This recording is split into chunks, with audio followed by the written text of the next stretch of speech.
if you want to improve the battery life on OnePlus 15, here's what you can do.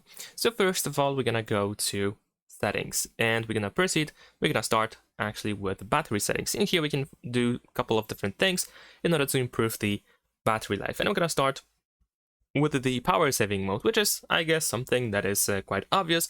Of course, battery saving can help you extend the battery life, and this is especially useful if you are in a situation where you need to wait until you can charge your phone again, because you are in a situation where you don't have your charger right next to you, you cannot really charge your phone, but you need to keep the phone alive for a little bit longer.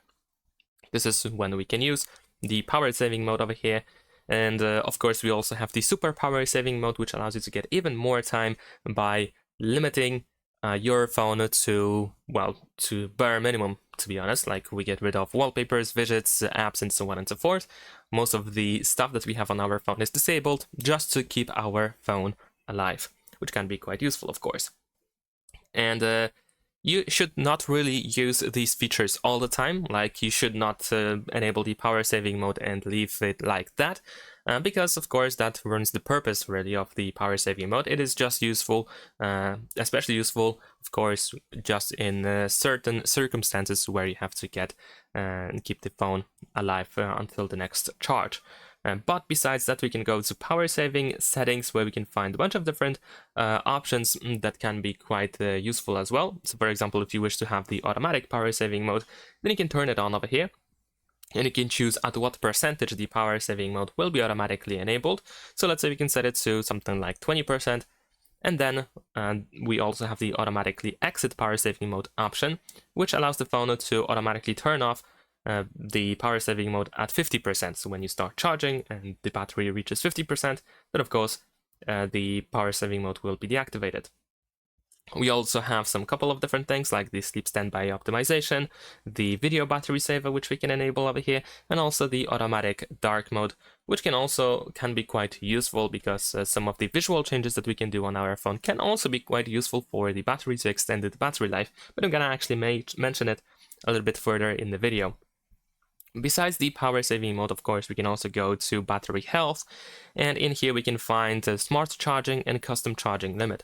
It is recommended to use one or the other because you cannot actually use both of these features at the same time. This actually depends on how you charge your phone.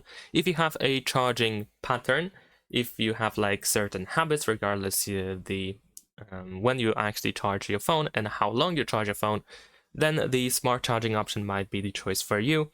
But if you don't really charge always at the same time, then you can consider using the custom charging limit, and then you can limit your battery to, let's say, 80%.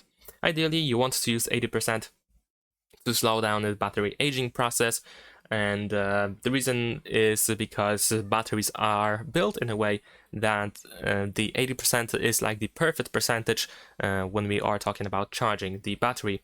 And if you are wondering when you should start charging, then it is approximately 20%. So ideally, you want to keep your battery between the 20 and 80%, start charging at 20 and at 80, and this should, in theory at least, help you preserve the battery and slow down the process of battery aging.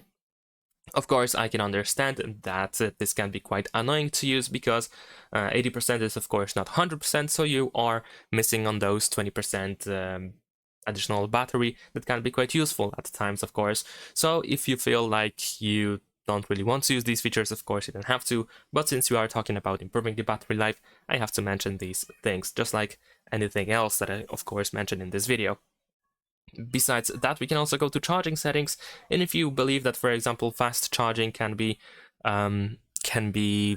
not so great for your battery in the long term, then of course you can disable smart rapid charging. Of course, this option allows your phone to be charged quicker. It increases the charging speed, but like I said, some people believe that fast charging ruins the battery, so if you believe so, of course we can turn it off over here. Now, besides battery settings, because this is pretty much everything that we have in here, we have a couple of different things that we can do to save the battery. For example, let's go to location, and then in here we have Wi-Fi and Bluetooth scanning.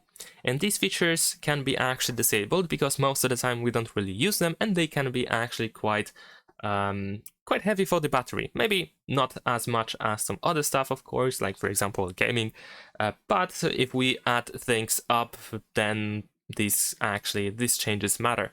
So you can disable Wi-Fi scanning and Bluetooth scanning, and whenever the phone actually needs these features, you will be informed about it, and you will have the option to turn it on back again.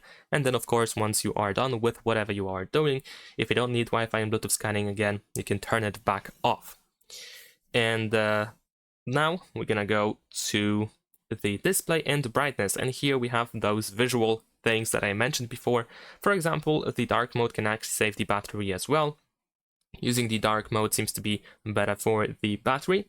If you don't like the dark mode that much, you can, for example, try to use the schedule, so the dark mode can be automatically enabled and disabled at a selected time. Besides that, we have the automatic brightness option, of course, which is also something that you can consider using, so you don't always use the certain level of screen brightness, especially, for example, if you are outside, you don't, well, maybe if you are actually inside, maybe you don't need that much brightness at all, and then the phone can lower it in order to adjust it to the environmental light.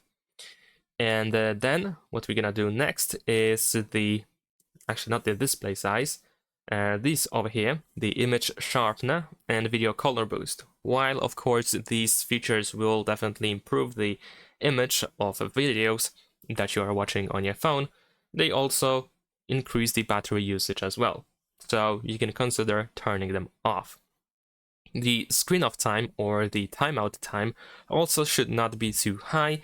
Usually the perfect option is 15 or 30 seconds, depending how much you actually need.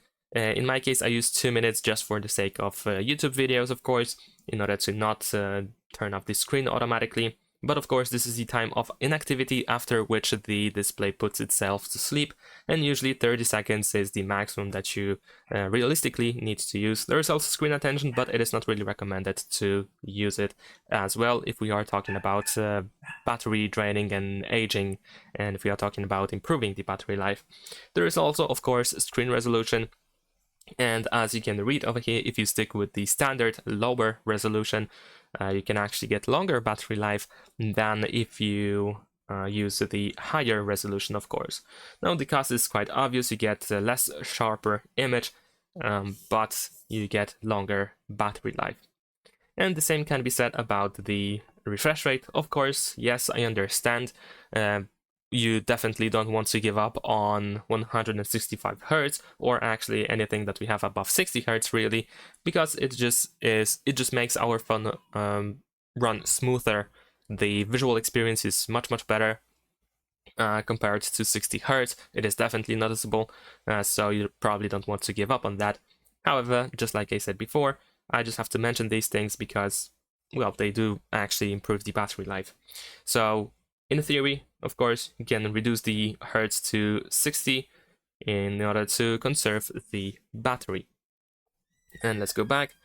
And I believe that is pretty much everything in terms of the settings. However, what I want to mention, something that is, I guess, quite obvious as well, but still I will mention these things. More precisely, things like the Wi-Fi, Bluetooth, mobile data, location, NFC, and probably some other things that I forgot at this moment. But these features, of course, can be disabled when they are not used. When they are enabled and you don't use them, well, there's no point of using them. And of course, they drain the battery as well. If we add everything up, it might turn out that they actually use quite a bit of the battery. So, for example, if you are at home and if you have Wi-Fi, you might not really need to use the mobile data. Same with NFC, of course. NFC can be just enabled temporarily when you are trying to make the payment. And of course, the same thing can be said, let's say, about Bluetooth. If you know Bluetooth device is connected at a given moment to your OnePlus 15, there is really no need to use it. And of course, whenever you want to use these features, then of course you can turn them back on. And yeah, I hope that is quite simple.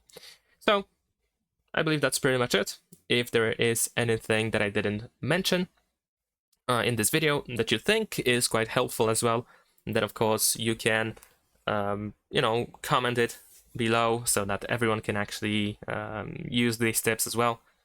And that's all. Thanks for watching. Leave a like and subscribe.